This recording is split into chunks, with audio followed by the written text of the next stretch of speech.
Breaking news Annamayya జిల్లా గాలివీడు ఎంపీడీఓపై దాడి ఘటనలో వైసీపీ మాజీ ఎంపీపీ సుదర్శన్ రెడ్డి సహా ముగ్గురు నిందితులను అదుపులోకి తీసుకున్నారు పోలీసులు. మరో 10 మంది కోసం గాలిస్తున్నామని జిల్లా ఎస్పీ విద్యాసాగర్ నాయుడు చెప్పారు.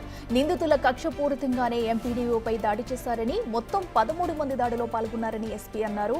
రిమ్స్లో చికిత్స పొందుతున్న ఎంపీడీఓను డిప్యూటీ సీఎం పవన్ కళ్యాణ్ ఇవాళ పరామర్శించనుండటంతో పోలీసులు భారీ బందోబస్తు ఏర్పాట్లు చేశారు.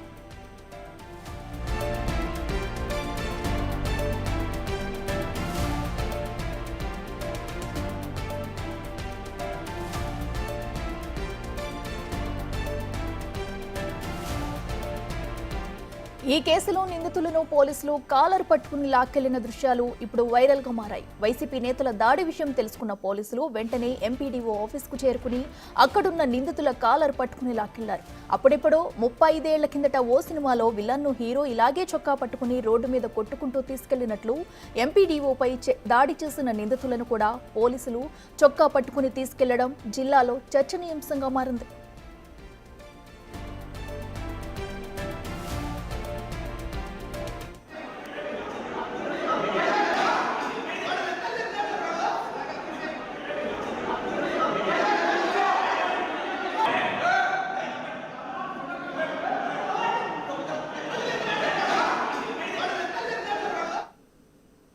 వైసీపీ మాజీ ఎంపీపీ సుదర్శన్ రెడ్డి దాడిలో గాయపడ్డ ఎంపీడీఓ జవహర్ బాబు కడప రిమ్స్లో చికిత్స పొందుతున్నారు. ఎంపీపీ వచ్చే వరకు ఆగమన్నందుకు సుదర్శన్ రెడ్డి తన అనుచరులతో కలిసి దాడికి పాల్పడినట్లు తెలిపారు. వ్యక్తిగత విషయాల గురించి తానేమీ మాట్లాడలేదని, తాళాలు ఇచ్చేందుకు నిరాకరించినట్లు తెలిపారు. మరింత సమాచారాన్ని మా ప్రతినిధి మధు అందిస్తారు. ఎంపీటీఓ కార్యాలయంలో జవహర్ బాబుపై దాడి జరిగింది. అసలు ఆ దాడి ఎందుకు జరిగింది, ఆ దాడిలో ఎంతమంది పాల్గొన్నారు, అసలు జవహర్ బాబుకి ఎలా ఉంది, జవహర్ బాబు మనతో పట్టి ఉన్నారు. ఇప్పుడు కడప రిమ్స్ ఎమర్జెన్సీ వార్డులో మనం ఉన్నాము. ఆయన అడిగి తెలుసుకునే ప్రయత్నం చేస్తాం. సార్ చెప్పండి, ఏం జరిగింది సార్?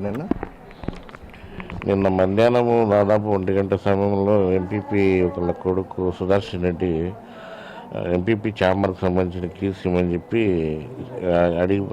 మనిషిని పంపించి అడిగించాడు. నేనేం చెప్పానంటే, ఎంపీపీ గారు రాలేదు కాబట్టి ఎంపీపీతో కూడా వచ్చినప్పుడు మీకు అలౌ చేస్తాము, మేడం ఛాంబర్ అది కాబట్టి దయచేసి వద్దున్న అంతా వీళ్ళంతా తినేసి దాన్ని అక్కడంటే అక్కడంతా గలీజ్ చేసి పడేస్తున్నారు, మేడం వచ్చినప్పుడే తీస్తామని చెప్పి సున్నితంగానే మాట్లాడి పంపించినాడు. మళ్ళీ దానికి అక్కడ ఆయన ఒక్కసారిగా 20-25 మంది మనుషులు తీసుకొని వచ్చి మేము కీస్ అడిగితే ఇవ్వరాను అది చెడ్డవాళ్ళు అన్నీ మాట్లాడుతూ మొత్తం కుర్చీలన్నీ విసిరేస్తూ ఉన్నాయి. కుర్చీలో కూర్చొని ఉంటే వచ్చి చెప్పు కాలుతోనే అట్లా ఎదురు తిన్నాడు ఆయన. దాని తర్వాత 5-6 మంది వచ్చి తన్ని కొట్టి చేతులతో ఆ కుర్చీల నుంచి కింద పడేసి ఇది చేసి చాలా రసమ చేసినారు. ఆ టైంలో అటెండర్ ఉన్నాడు పక్కనే నా దగ్గరే, అతను అడ్డుపడిన అతన్ని కూడా కొట్టారు.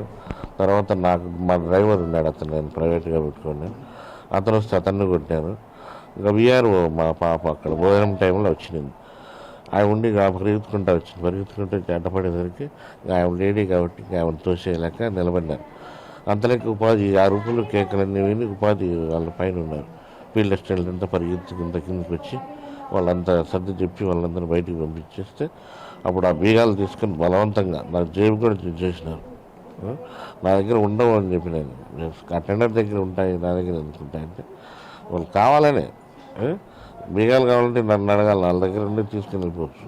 కావాలనే నెపంతో నా మీద దాడి చేసి మళ్ళా రూమ్ తెరిచి గంట సేపు కూర్చొని మళ్ళా వెళ్ళిపోయినారు. నేను ఈ లోపల పోలీసులు కంప్లైంట్ చేయడం జరిగింది. అయితే సుదర్శన్ రెడ్డికి మీకు గత కొద్ది రోజులుగా అసలు మీ ఎంపీడీఓ కార్యాలయంలో మద్యం సేవిస్తున్నారనే ఉద్దేశంతో అతను వాళ్ళని మందలించారో, అందుకోసమే కూడా దాడి చేశారని చెప్పి. మందలించలేదు కానీ కీస్ ఇవ్వడానికి నిరాకరించినాం అంతే తప్ప మనమేమే ఆయన వ్యక్తిగత విషయాల గురించి నేనేం మాట్లాడను. ఎందుకంటే వాళ్ళకి వస్తారు, వాళ్ళ లోపల లాకంటే అసలు ఎంపీడీఓ కార్యాలయానికి సుదర్శన్ రెడ్డి రావాల్సిన అవసరమే వచ్చింది, అందులోనూ అనుచరులతో రావాల్సిన అవసరమే వచ్చింది. ఆయనకి యాక్చువల్గా ఆయనకి ఏ పదవి లేదు, ఎంపీపీ కుమారుడు అనే దాంతోనే వస్తున్నాడు. ఆయన ఒక్కరిద్దరు వచ్చినా ఇబ్బంది లేదు, కానీ దాదాపు 20-25 మందిని తోడు పెట్టుకొని వస్తారు. వచ్చాడంతా పంచాయతీలు చేయడం గొడవలు అరుచుకుంటా అంతా అది ఆఫీస్ మాదిరి ఉండదు. ఆ రోజు వాళ్ళు ఉన్నంతసేపు మేము కూడా ఏమీ మాట్లాడలేని పరిస్థితి.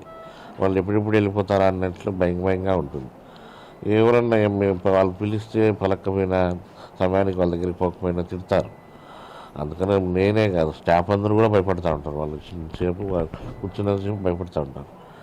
దాన్ని కంట్రోల్ చేసుకోవాలనే ఉద్దేశంతో నేను సున్నితంగానే చెప్పడం జరిగింది. అసలు సుదర్శన్ రెడ్డి వర్గీయులు కావచ్చు, సుదర్శన్ రెడ్డి కావచ్చు, మీరు పోలీసులకు ఫిర్యాదు చేస్తే మళ్ళీ మిమ్మల్ని బెదిరించినట్లు ఆరోపణలు ఎదురవుతున్నాయి. నిజంగానే జరిగిందంటారు అట్లా? అసలు నా దగ్గర అప్పుడే అన్నాడు ఆయన, నువ్వు రిటైర్డ్ అయినా కూడా నిన్ను వదలను, నిన్ను బట్టలు ఇప్పి కొడతాను, చంపేస్తాను, అంతవరకు కూడా నేను చంపేస్తాను, అది నువ్వు బయటికి రా చంపుతావు అంటే చామాల నుంచి బయటికి రా చంపుతామని. నేను భయపడి నేను అక్కడే ఉండిపోయాను, బయటికి పోలేదు. అంతా వాళ్ళే ఉన్నారు మొత్తం. మధ్యాహ్నం టైంలో ఎవరు లేరు, నాకు తెలిసిన వాళ్ళు కూడా ఎవరు లేరు. ఎందుకంటే 2 నెలలే అయింది అక్కడికి పోయి. ఆయనకు నాకు ముందు ఘర్షణలు అట్లాంటివి కూడా ఏం లేవు.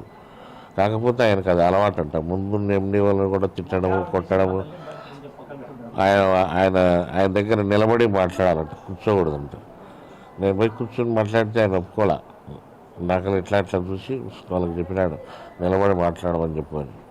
అయితే ప్రభుత్వ పెద్దలైతే ఈ సంఘటన జరిగిన వెనుకమ్మనే మిమ్మల్ని పరామర్శించేదానికి శరవాణి ద్వారా ఫోన్ ద్వారా మిమ్మల్ని పలకరించారని తెలిసింది. ఎవరు మాట్లాడినారు? అసలు ఇక్కడికి ఎవరు వస్తున్నారు ఈరోజు? ఇన్సిడెంట్ జరుగుతానే కలెక్టర్ గారు 2 సార్లు మాట్లాడినారు. సిఇఓ మేడం గారు కూడా స్వయంగా వచ్చి పరామర్శించారు. మళ్ళీ ఇక్కడికి కూడా వచ్చినారు. మినిస్టర్ గారు 2 సార్లు మాట్లాడినారు. తర్వాత మినిస్టర్ గారు చెప్పారు, డిప్యూటీ సీఎం గారు వస్తున్నారు రేపు, మాట్లాడతారు, మీరేం ఆధారపడవద్దు, మీకు న్యాయం జరుగుతుంది. ఎవరు కూడా భవిష్యత్తులో ఏ అధికారి ఇబ్బంది పడకుండా మనం డిప్యూటీ సీఎం గారు చర్య తీసుకుంటారు. దాంట్లో భాగంగానే వెంటనే స్పందించి రేపు వస్తున్నాడు, మీరేం భయపడొద్దని నాకు అంటే మీరు కంప్లైంట్ చేశారు, మీ మీద దాడి జరిగింది విషయము. స్థానికంగా ఉన్న పోలీసులు స్పందించి వాళ్ళని అరెస్ట్ చేశారా? మీ మీద ఎవరైతే దాడి చేశారో ఉన్న సమయంలోనే నేను ఫోన్ చేశాను ఎస్ఐ గారికి. 2 సార్లు ఫోన్ చేశాను, వచ్చారు. కానీ ఆయన అంతమంది నుంచి ఆయన కూడా ఏం మాట్లాడలేకపోయినాడు. ఆయన చెప్తే ఎవరు ఆయన మాట ఇదే స్థితి లేదు. మళ్ళీ సిఏ గారు కలెక్టర్ గారికి ఫోన్ చేశాను. కలెక్టర్ గారు సిఏకి చెప్పినట్లున్నారు. వెంటనే సిఏ గారు వచ్చారు, వాళ్ళందరినీ అదుపులోకి తీసుకొని గంట సేపు ఉన్నారు వాళ్ళు అక్కడ. మళ్ళీ ఆయన వచ్చి అదుపులోకి తీసుకొని పోయినారు.